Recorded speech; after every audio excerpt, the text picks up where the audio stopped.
Бұл бір-ақ рет болса жарайды да, бұл енді әрбір басқан сайын немене болмайды да, басқан сайын бұл жүрмей келе жатқан көлікпен келе жатқан сияқты әсер аласың да. Мына жерде отырғанда мен Нұржамалға мен бір ай соғыстым осы мынаны жөндеші деп та. Бұл жерде ғана емес, қай жаққа барсам осы істемейді да. Сахнада тұрып алып жалынамын, анда тұрып алып жалынамын. Мүлде нетпейді да, соның шешімі жеңіл шындығында да. Менің мінсіз тұлғам өзін қалай ұстауы тиіс. Менің мінсіз тұлғам қолындағы слайдер жұмыс істемей жатса да сабырлы болуға тиіс. Басқару өте қиын. Көріп отырсың, басқару өте қиын да. Мен қанша күресіп жатырмын, алып отырған жоқ. Мына менің қанымды ішеді. Бірақ мен қанша сабырлы болайын десең де, өйткені не болады? Әрбірінен басқан сайын ана ауысып қалған кезде менде гипофиз бар ғой, эпифиз бар. Ол не деп қабылдайды? Сенің өміріңе қауіп төніп жатыр. Сенің қалағаныңша болып жатқан жоқ. Яғни сен ситуацияны басқара алмайсың, сенің өміріңе қауіп төніп жатыр деп қабылдайды. Қалай ойлайсыздар? Не істеу керек осындай нәрсе болмау үшін? Тамыры ойлар. Ойлар сенім қалыптастырады. Мынау діз ете түскен кезде, мынау дірілдеп тұр, басқан кезде, мен басқан кезде ауыспайды. Дір еткен кезде сол моментте секундтың бір бөлшегінде менің гипофизима барады. Сигнал, тәнім арқылы. Қолымнан дір еткен кезде қолым сезеді, миыма барады. Анау ауыспайды. Сол кезде ауыспағаннан кейін менде немене пайда болады? Мына надпочечникке сигнал кетті. СОС деген. Сол кезде менің қаным басыма шаба бастайды. Надпочечник, мына бүйрек безі не істейді? Қан айдайды бірден. Бұлшық етке күш айдайды. Мен тынысымды тарылта бастайды. Сол секундтың ішінде басыма қан айта бастайды да, мен көзімді, мен біреуге тиісуім керек, біреуге нетуім керек.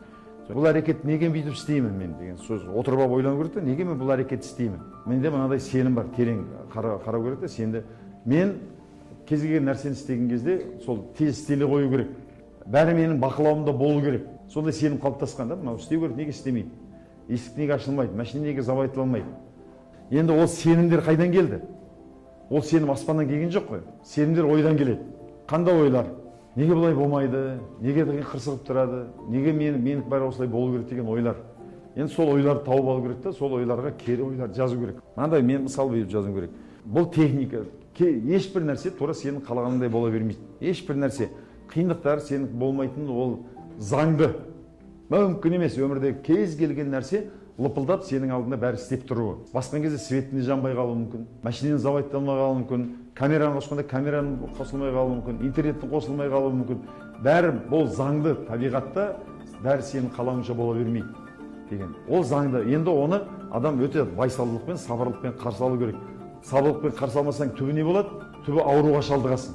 Осыны қуаттану сағатында, медитация кезінде үнемі айту керек. Сол кезде енді мынау сигнал келген кезде менің миымда қандай ой туады? Нормальный деген ой туады. Сенің қалағаныңдай бола бермейді. Бұл нормальный ситуация. Бұл әдеттегі жағдай. Ода тұрған ештеңе жоқ деген ой туады. Сол ой туған кезде менің неменемді, мына менде сол ой туғаннан кейін менде жаңа ес пайда болды. Менде керісінше андай эмоция тумайды. Ашуланған реакция. Ондай сигнал кетпейді қысқасы. Мына надпочечникке ондай сигнал кетпейді. Сигнал нормальный деген сигнал кетеді.